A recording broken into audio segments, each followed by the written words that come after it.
Okay. Driver's side, got the front piece on already. Put a couple plug welds in it.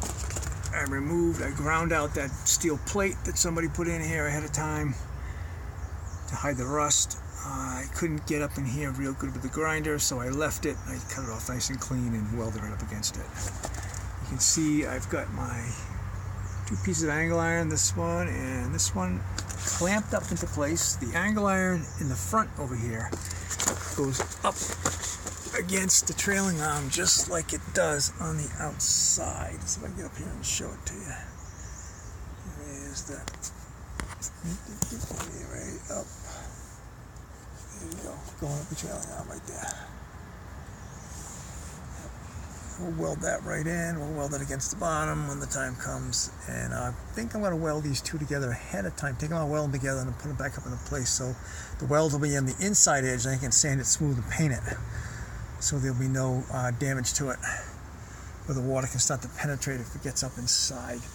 I notched it where my hanger is off on my gas line and my brake lines, because I'm probably not going to weld this in place now. I need it up on a lift, so we're going to be driving it again before that. Same thing with these over here. And here we are, we're clamped in. This back piece I haven't put on yet. I haven't put that piece in place. You can see it comes over and hangs over a little bit in the front. This will give me the ability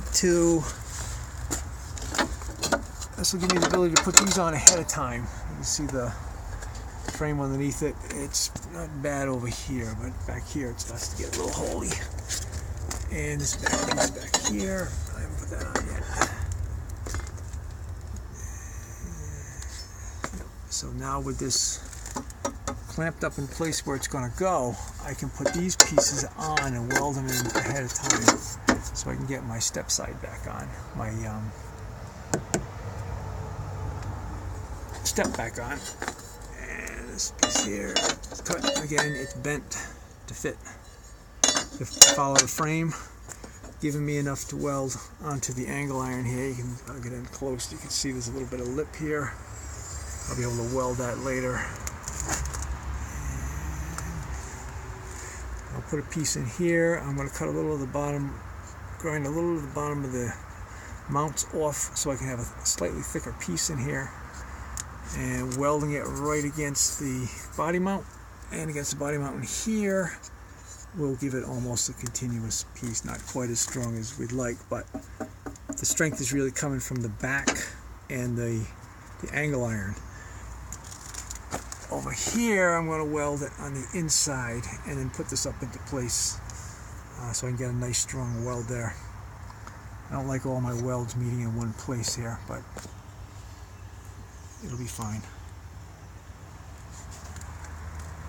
That's where we are.